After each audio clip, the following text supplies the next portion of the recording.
Hey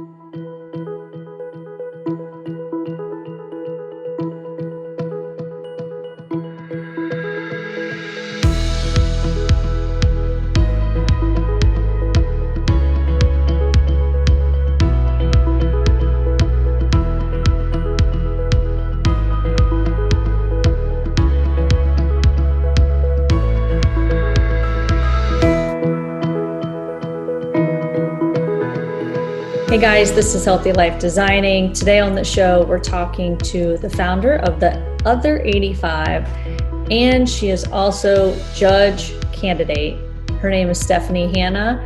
She is going to be joining us, and she's going to share just what her program is and the common denominator that she is finding in all of the clients that she has coached. And she's also going to be sharing her passion and why she decided it was time to run for judge. Stick around. When we come back, Stephanie will be joining us. Hi, I'm Amanda Wattenberg, Regional Director at Ohio Guidestone. Do you or does someone you know have a substance abuse disorder? Have you been thinking about getting help, but don't know where to start? It takes a lot of courage to ask for help, but it's the most important step you can take. If you think you know everything that's available in Fairfield County, think again. Like other chronic diseases, addiction can be managed successfully.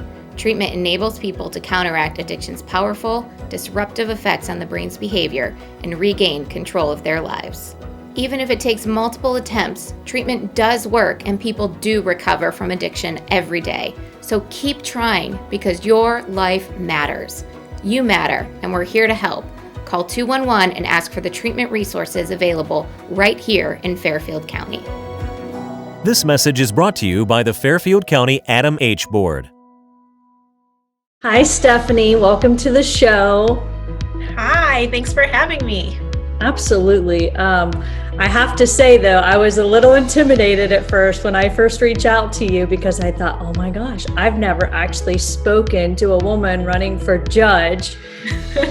But luckily, I've not broken any laws. I've not done anything bad or anything like that. Luckily, maybe back in the day, but we won't talk about that. No, I don't know anything.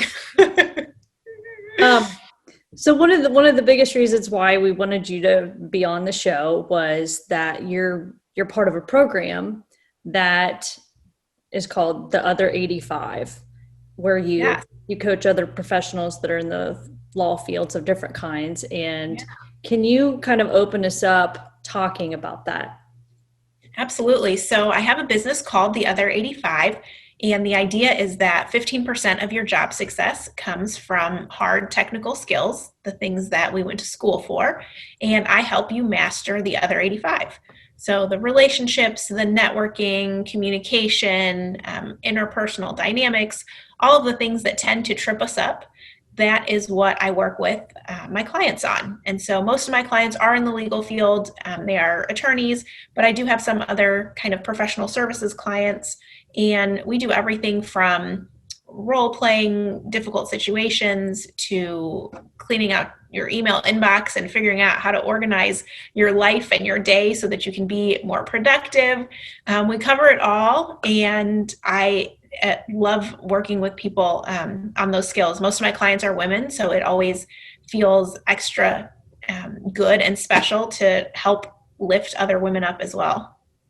And you do all different types, like you've done individual, you do group coaching, workshops, speaking. Yes, all of those things.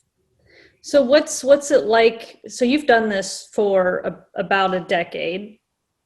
Yes. Yep. I've been doing it. So I've been a lawyer for 12 years. I've been doing this for about 10 years. I joke, for free, and then as a business for the last 2.5 years. So when you were growing up, what was this something that you saw yourself doing as a little girl?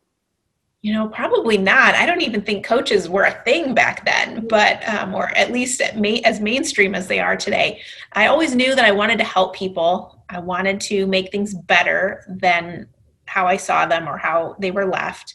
I've always had a knack for kind of finding holes in things and poking holes and just trying to make things better. I think that has made me such a, strong entrepreneur, and I have had a solo law practice. And when I've worked for government, I've always tried to kind of disrupt that government mentality that, well, this is how we've always done things, and try and bring in a fresh perspective and some innovation. So I probably didn't see this exact career path, but a lot of the things that kind of define me are definitely at play. And you've done workshops. Can you talk about your workshops and some of the speaking events that you've done? Yeah, so I do workshops, which can really be anything from a group of 6 people up to 300 people. And I've had audiences of all sizes, and we really can just use the energy in the room to build off of each other. I think that's what is one of the most powerful things about a workshop. And even now, kind of in this COVID age, I've been doing them virtually, and even that does have a certain energy. When you can connect with other people who are going through the same or similar things, and kind of feel that compassion and empathy, and being able to relate with other people, and knowing that you're not alone, I think that's really powerful. And that's kind of the icebreaker that we need to start being able to actually do the real work. And it's funny because it is professional development, and we are talking about, networking and growing your business and referrals and client base and all of those sorts of things. But at the end of the day, it's really a lot about confidence and having the confidence, within yourself to really push through some of these barriers and make some of the changes that you're craving. And so of all of the things you think that's the common denominator in all of these people that you've been able to coach? Yeah, it is. And, I have a girlfriend, Whitney Abraham, and she does some confidence coaching as well. And we've come together to really try and join forces because our clientele are very different. But we find at the end of the day, confidence is this critical component that everyone is tackling and dealing with. And it doesn't matter if you are a CEO or a partner at a law firm, or growing an online business, or, not working outside of the home, but working inside the home. It doesn't matter. It's something that touches us all. Right.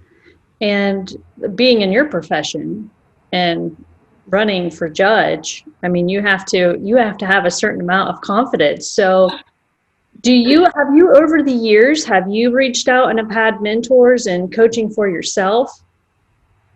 Yes, I think so. I definitely have. Everything and anything that I've accomplished has not been alone. And it has been having people around me that don't act as glass ceilings. I mean, I think that's really the crux of it. People around you who think you can do more than you think yourself, right? More than you think you can do. Yeah. And that has been just a common denominator. And that's kind of where the confidence comes from, or what appears to be confidence. It's other people really rooting for you a little bit stronger and a little bit louder than you probably are rooting for yourself. But over time, it starts to kind of rub off on you almost. And you start to think, hey, I actually probably could do this thing. Or, this doesn't seem as big and scary as I initially thought it was. So I think definitely surrounding yourself for me, has been a huge key, because as soon as that voice in your head creeps in, you've got someone on the outside who can kind of check it and help you put it back in its place. Right. What have you taken from being an attorney to help you coach people? Yeah, probably a lot of how you think about a problem, how you remain calm and tackle something head on without kind of freaking out about it. And, lawyers tend to think pretty pragmatically and linear, and, we're trying to get to a solution. I think being solution oriented helps. I think by nature, being a positive person and kind of just a hopeful person helps as well. And, lawyers are trained to kind of poke holes in things and find the weaknesses. And I think when you're working with someone one-on-one or in a group setting, that's actually really valuable and a great way to, when done properly, help someone, improve. And if someone is willing and receptive to the feedback, it can be a really kind of life and career changing sort of thing. I have worked with coaches before, and anytime you can pause and invest in your own personal and professional growth, you can't, there's no better substitute. You can't go wrong. Right. It's priceless. And I know I've heard myself say that on TV, off TV, with my own coaching, even though it's different, it's health, wellness, but it does always boil down to the same types of things. You got to have the courage to fail, and you might fail miserably at certain things, but maybe those certain things weren't meant to work out for you. And maybe, you learn more in those little experiences, little trials and obstacles, and what's going to carry you on to the next level or the next job interview. But if you don't put yourself out there, and like what you're saying, if you don't fill your cup, I would say fill your cup with all of the good things and the tools and the people and the resources that are available to you. And what comes to my mind is women. I feel like women, we are so hard on ourselves, and we put so much extra pressure, whether it's you're overthinking it or I'm mom and I need to make sure I do this, this, and this. But you have to be fulfilled.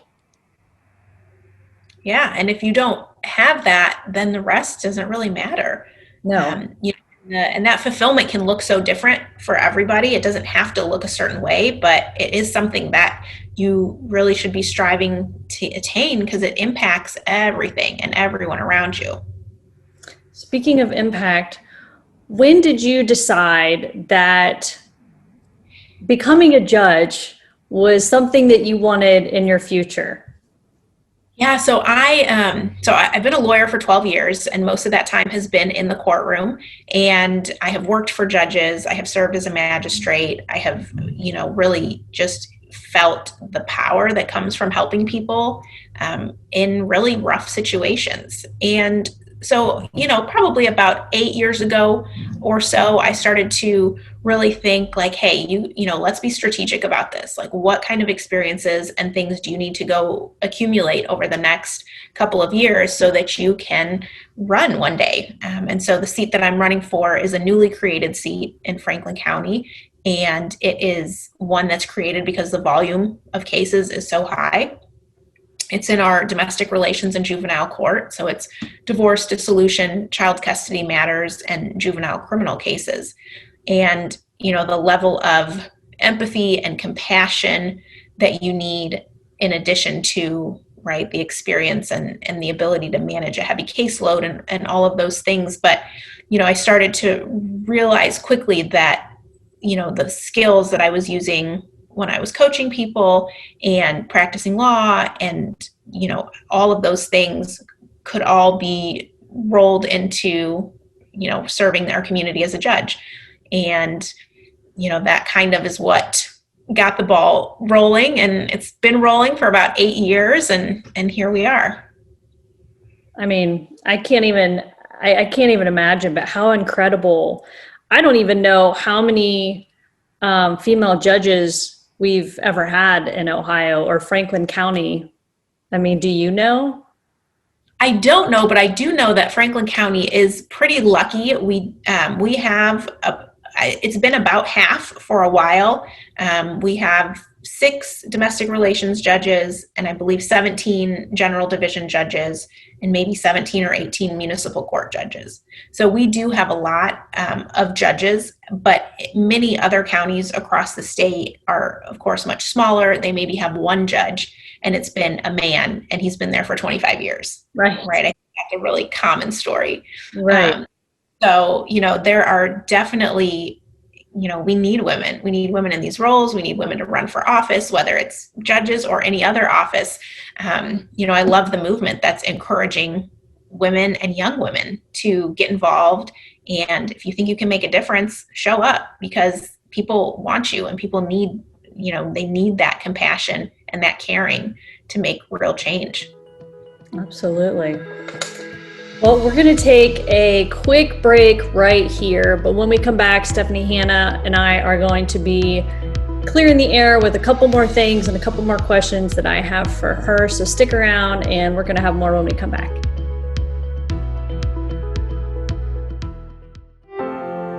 Dagger Law has been part of the Lancaster community for more than 110 years. This is where we live and work. You'll see us at festivals, sporting events, and all around town. We consider our clients as friends, and we walk alongside you through challenging times. Whether you're a growing business, a changing family, facing litigation, planning your future, or dealing with land issues, we're right here. We are local. We are trusted. We are experienced. Dagger Law.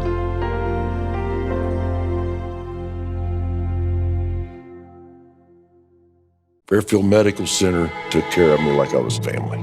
I was made to feel like I was the only person that they were going to see that day, even though I knew that wasn't the case. Everyone at Fairfield Medical Center was very attentive. They just put my mind at ease. I was there for 12 days, and I felt comfortable there. We were people to them, not a number. They took the time to get to know us, our personalities. Well, they saved my life.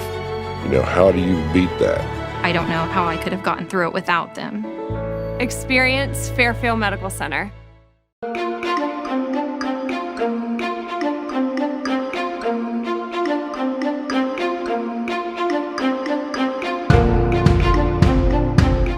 Welcome to the Dream Machine.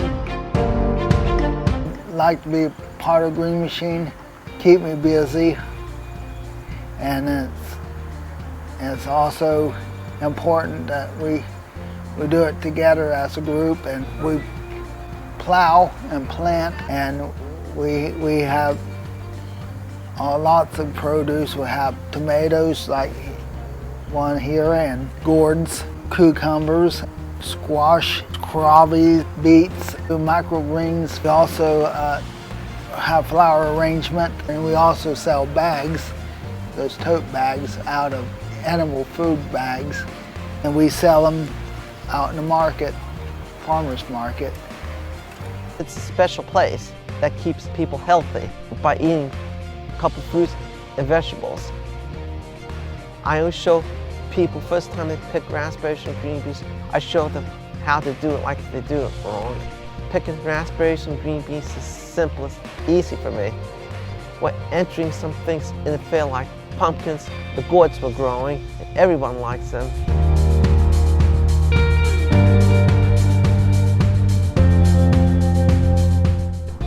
Tasty.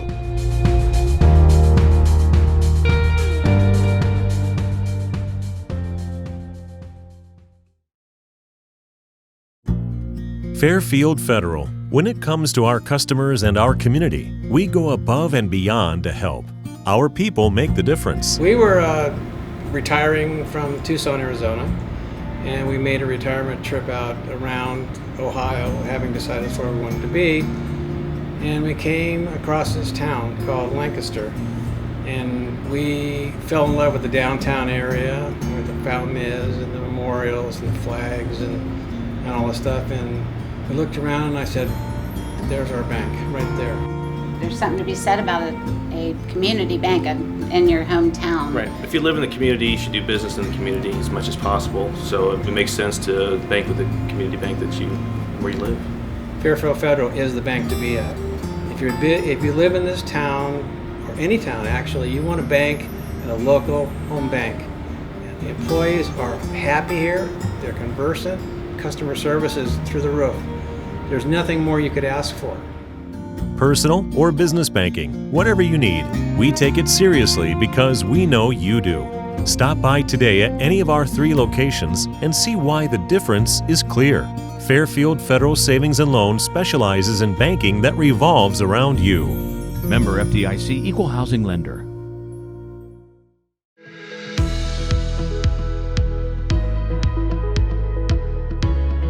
We're back. This is Healthy Life Designing. I am Darian Rolls. We have the beautiful and wonderful Stephanie Hanna joining us. We've been talking about her really cool program. It's called The Other 85, where she has the ability to help a ton of different professionals that are in the legal field. And she is going to be sharing a little bit more about some of the organizations that she's been able to work with. Yes. So it's been a really full and packed, probably about 2.5 years. And even with this pandemic, I've still been able to do a lot of programming virtually. But I work with a lot of law firms and businesses that are either in the banking industry or real estate or any sort of industry where there's a lot of personal interaction and a lot of one-on-one sort of connection, service-based businesses. And then in nonprofits, which is one of my favorite spaces, and education.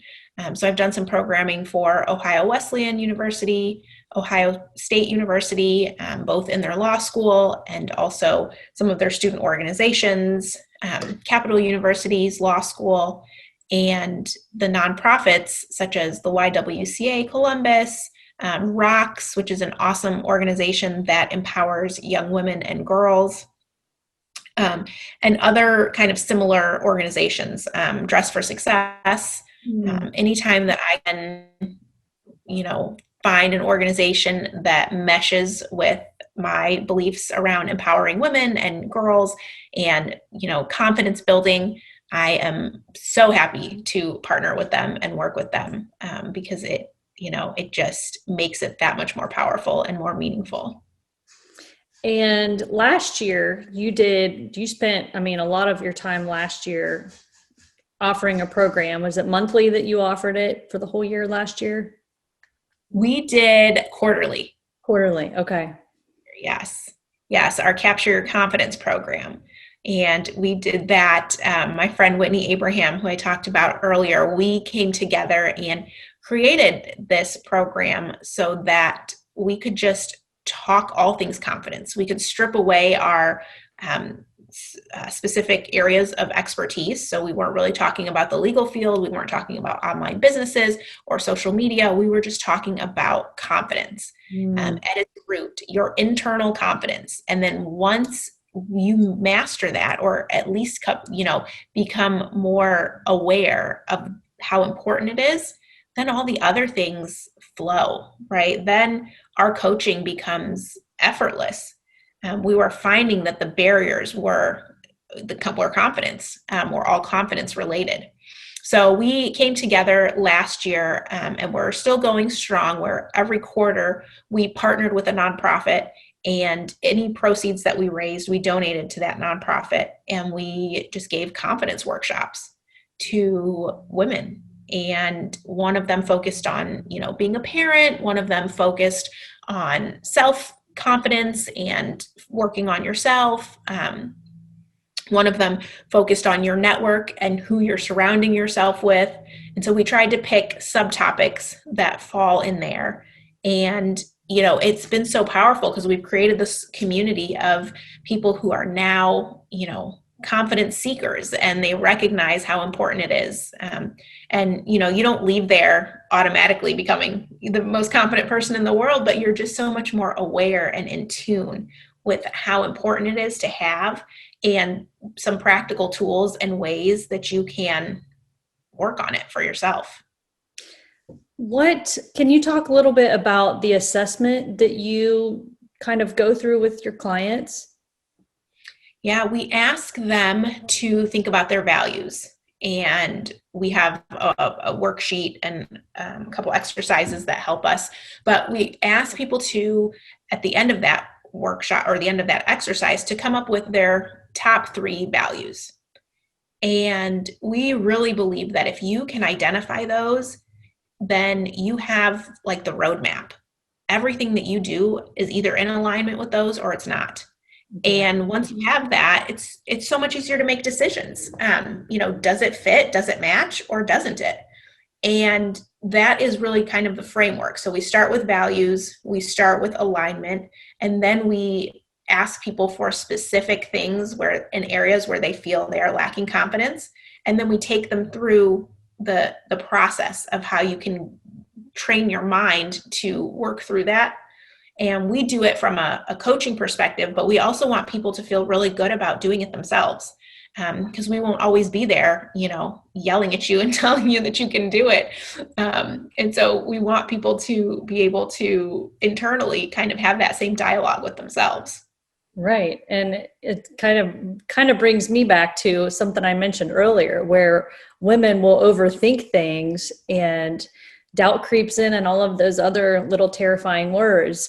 But yeah, if you just get in there right off the bat and pick 3 things, that would definitely make things a lot easier.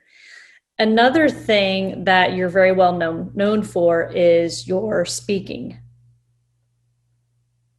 Yes, I have been lucky enough to be able to present at a handful of conferences and national conferences over the last couple of years. And not we, it's just me. I am the other 85, but I, will try and walk the audience through something they've never experienced before. I always tell people we never want to go to another put it on the shelf program or workshop where we leave, we take the stuff we got and we just put it on the shelf. Mm-hmm. I want it to be useful and practical and give you some tips that you can use the second you walk out of that engagement. So I always try to have music and props and really do things to engage people and get them to participate and help them get over their own confidence issues in the process, right? It's pretty subliminal, but by actively looking to engage everyone, and even if there's 100 people, I find ways to do it. And the feedback has been really great. I mean, most people have said, I didn't scroll through my phone at all during your presentation, or I engaged with people on my team that I normally wouldn't, or you forced me to, talk to someone that I normally don't. And to me, that's the best feedback, because that's the kind of thing that impacts teams and organizations and yourself, long after you leave the presentation. Right. And your skills of problem solving and finding the loophole and kind of the underlying root causes of things is probably put you in a pretty special place to just fine tune it a little bit and really get people engaged. Yeah, I hope so. I like to think so. I think that we've all been to enough not great programs. I'm like, please, I don't want to be one of those. Yes. So, I work hard to hope that, that's the case. Absolutely. Well, if people would like to get in touch with you, is there a certain place you would like for them to go, or even if they'd like to learn more about you, in the sense of running for judge? Yeah, so a couple of options. So on LinkedIn, Stephanie Hanna, and on Instagram, I have Stephanie Hanna and also a Hanna for Judge page, and same thing on Facebook. And the campaign website is hannaforjudge.com, and hannaforjudge@gmail.com is the email address. So any of those platforms, I'm always checking messages and happy to connect. Awesome. Well, thank you so much for taking the time to connect and to share all of the great things that you're doing. Oh, thanks for having me. It was my pleasure. Awesome. All right, you guys, that is all that we have time for here on Healthy Life Designing. Check out Stephanie Hanna's information. She's an incredible person, and she is such a great leader for the community. And until next time, we will see you soon. Thanks for watching.